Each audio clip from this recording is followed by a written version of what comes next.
Bonsoir et merci d'être avec nous ce soir pour cet entretien un petit peu particulier. Nous sommes le jour d'Halloween. Nous parlons souvent de monstres de fiction, mais aujourd'hui c'est bel et bien un monstre réel. Son nom, Richard Ramirez, l'homme que la presse a appelé le Night Stalker. À mes côtés, l'inspecteur Brice Mathieu, spécialisé dans les enquêtes de tueurs en série.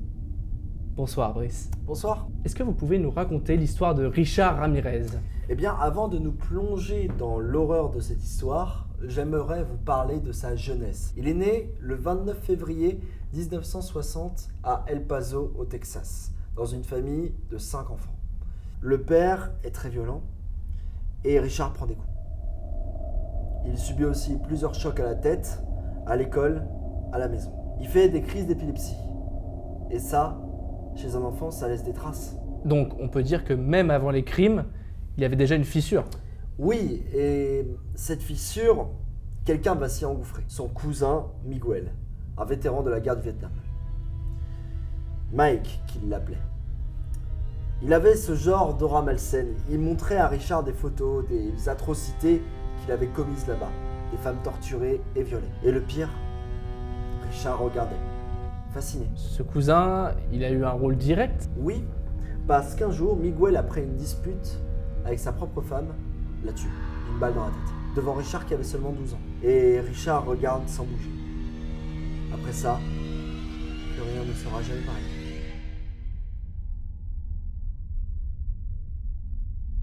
Richard Ramirez fuit la maison familiale. Comme il ne peut plus loger chez Miguel, fraîchement arrêté pour le meurtre de sa femme, il dort parfois dans des cimetières, parfois chez sa sœur Ruth.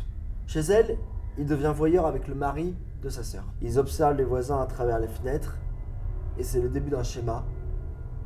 La nuit, le regard, la transgression.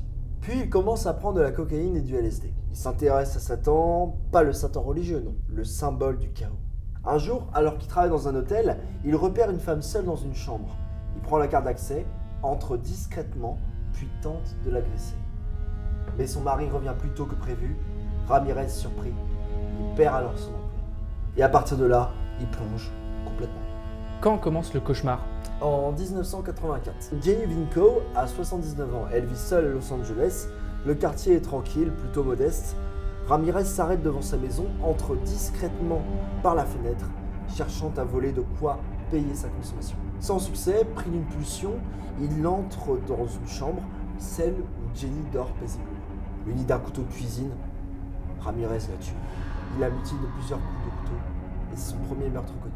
Le fils de Jenny découvre le corps le lendemain, mais à l'époque, l'ADN n'est pas encore exploitable. Ça, c'est le premier crime recensé, mais donc j'ai entendu dire que plusieurs mois après, il donne plus de signes de vie, c'est ça ? Oui, en fait, il plonge dans la cocaïne, commet plusieurs cambriolages, toujours vêtu de noir, toujours par les fenêtres ouvertes, mais le massacre recommence. Le 17 mars 1985, Maria Hernandez gare sa voiture dans le garage. Derrière elle, un homme vêtu de noir. Ramirez lui tire une balle dans la tête. Par miracle, Maria survit grâce à ses clés qui dévient le tir. Pensant qu'elle est morte, Ramirez entre dans la maison. Sa colocataire Dale Okazaki, à la suite du coup de feu, se cache dans un placard. Ramirez fouille la maison, ouvre le placard et tire. Elle meurt sur le coup. Le même soir, il abat Tsai Lian-Li, une autre femme au volant de sa voiture, puis prend la fuite à bord de la voiture fraîchement volée. 3 attaques en quelques heures. Et à ce moment-là, la presse commence à parler de lui. Oui, la police confirme, il y a un tueur en série, le Night.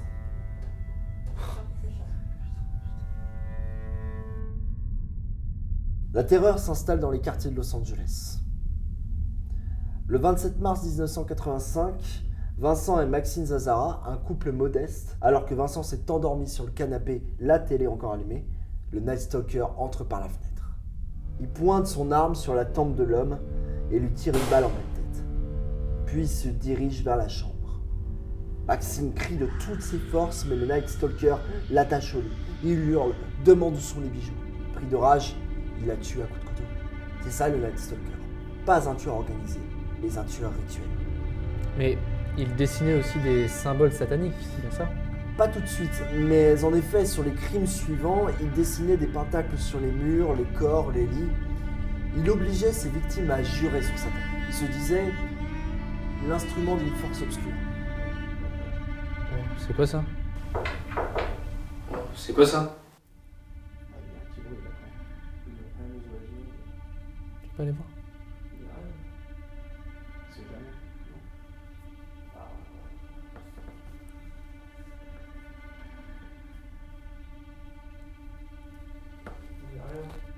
Non, mais on reprend, c'est pas grave. Ok.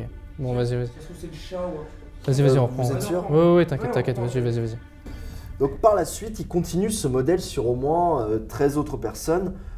Son procédé est simple. Il arrive devant chez vous, éteint sa voiture, observe discrètement, et une fois qu'il n'y a plus de lumière dans votre maison, il passe à l'attaque. Vêtu de noir, il s'avance dans votre jardin, tente de pénétrer par une fenêtre ouverte, avance dans la maison discrètement, ouvre la porte de votre chambre. Et alors que tout est calme, il vous tire une balle dans la tête. Au pire, pour certains, il vous attache au lit. Il abuse de vous, il vous tue à coups de couteau. Du moins, d'un couteau dans le meilleur des cas. Parce que parfois, il n'a pas de moyen de vous tuer. Alors il prend ce qu'il a sous la main, passant d'un vase à un cri de voiture ou à un câble électrique. Si l'horreur entre chez vous, vous pouvez être certain de ne pas vous en sortir. Comment vivait Los Angeles à ce moment-là? Comme une ville assiégée, les gens dormaient fenêtres clouées, lumières allumées. Certains gardaient même des fusils sur les genoux. Et chaque nuit, on se demandait où frappera-t-il? Ce qui mettra fin à ces massacres, c'est une empreinte de chaussure. Une basket Avia modèle rare. On la retrouve sur plusieurs scènes de crime. Puis, le 25 août 1985, il s'introduit chez Bill Carls et Carol Smith. Même mode opératoire. Pénètre dans leur maison grâce à une fenêtre encore ouverte, s'avance délicatement dans leur chambre, puis tire une balle dans la tête de Bill, et puis attache Carol, abuse d'elle avant de la mutiler.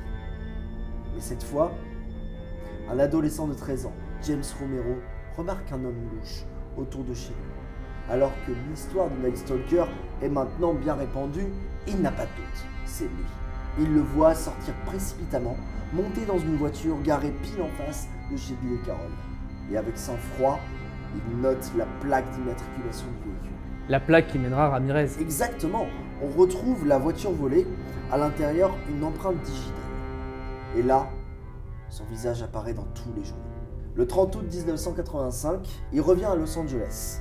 Il ne sait pas encore que son visage est partout. Dans un magasin, 2 femmes le reconnaissent. Il comprend qu'il est foutu. Il s'enfuit, saute des grillages, tente de revoler encore des voitures, mais le groupe d'un quartier malfamé le rattrape et le frappe avec une barre de fer. Quand la police arrive, la tête en sang, et crie « C'est moi! C'est moi! Le Night Stalker !» Et tout s'arrête? Oui, enfin, presque. Le procès est un cirque. Il devient une figure médiatique, et même idolâtré par beaucoup. Des groupes l'attendent devant le tribunal. Certaines lui écrivent, l'aiment, il finit même par épouser l'une d'elles. En 1989, il est condamné à mort. 13 meurtres, 5 tentatives, 11 agressions sexuelles, 14 cambriolages. Il meurt d'un cancer en prison en 2013. Et j'ai aussi lu qu'il aimait beaucoup écouter la musique avant ses crimes, c'est vrai? Oui, tout à fait. Ramirez avait une obsession pour le groupe AC/DC. Il écoutait Night Prowler, sorti en 1979 sur Highway to Hell, qui racontait l'histoire d'un tueur en série. J'aime bien supposer que le morceau s'inspire du film Halloween, sorti en 78, soit un an avant le morceau. Mais après les crimes de Ramirez, le groupe est visé par des groupes religieux les accusant de véhiculer une image satanique. Ramirez n'a pas pourri que la famille des victimes, mais bel et bien une partie entière des États-Unis. Et vous pensez qu'il est né monstre ou qu'il l'est devenu? Je pense qu'il est né enfant, mais que personne n'a su voir le monstre qui grandissait en lui. Et je pense que c'est ça, la pire des horreurs. Merci inspecteur. Merci de nous avoir mis un peu de clarté dans tout ça, parce qu'en effet, nous ne glorifions pas ces histoires. Non, si on en parle, c'est parce que c'est important qu'on s'en rappelle, que le mal commence souvent... Oh. Ça marche. Il y a quelqu'un? Quelque chose là, ouais. Ah, mais c'est un projet. Chut, On entend. chut, arrêtez.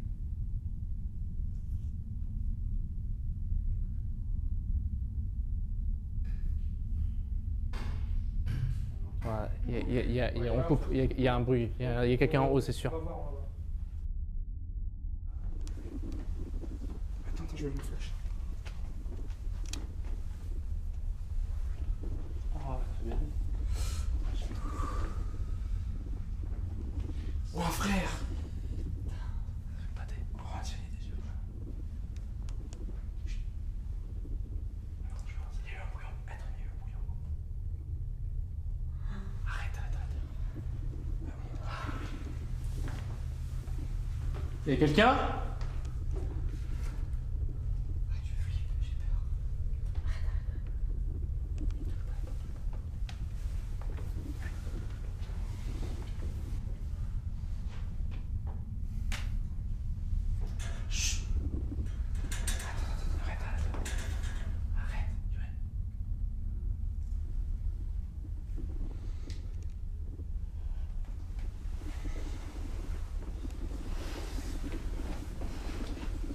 Bon, mec, on est ouvert. La porte au fond est ouverte.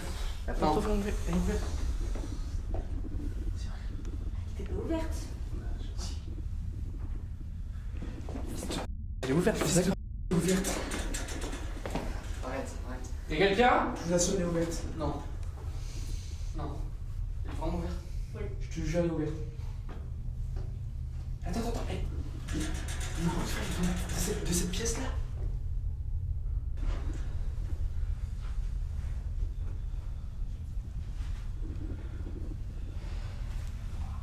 Non, venez. On va jeter un coup d'œil avant d'appel. Attends, par contre. Il y a personne qui est monté tout à l'heure. Non. On est d'accord. Non. Il y a Moi, personne qui est monté. j'allais pisser, mais j'ai pas ouvert la porte Mais là-bas. t'es pas venu nous ouvrir la porte. Non. pas aller jusqu'à là-bas. Non. Sûr. Mec, ça fait pas dire, on dirait des yeux avec les reflets. Non, pourquoi ça venait vraiment de la porte tout à l'heure? Arrête, préviens. Y'a quelqu'un? Il a l'air d'avoir rien, non? Sûr?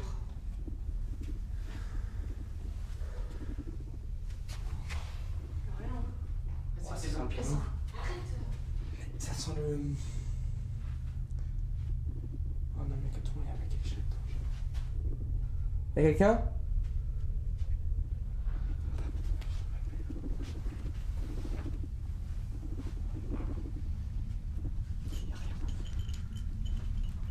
Putain, mais y'a pas une...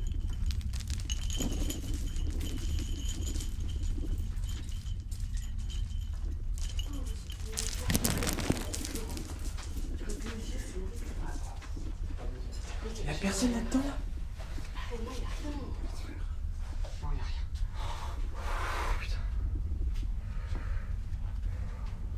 Préviens, s'il te plaît, pour que tu préviens. Je vais pas l'avoir.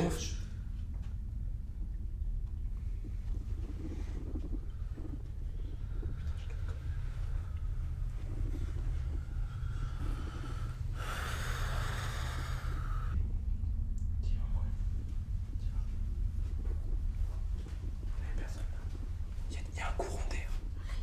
Il y a un courant d'air. Il y a quelqu'un qui a essayé de faire. Oh, j'ai nosé. Ma mère, je t'ai nosé. Attends. Mec, je me sens pas bien du tout. Tu veux pas? Attends, j'ai mal à la voix. Il y a vraiment une fenêtre ouverte. Attends, c'est de l'isolation ça. Ah ouais, elle est un peu ouverte. Non, ouais, j'avoue, elle est carrément ouverte, ouais. Putain, il y a une araignée là-bas. Attends. Y'a quelqu'un?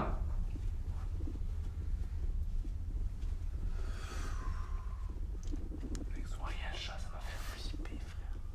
Il y a un chat. Il y a un chat. Quoi? Il y a un chat, les gars.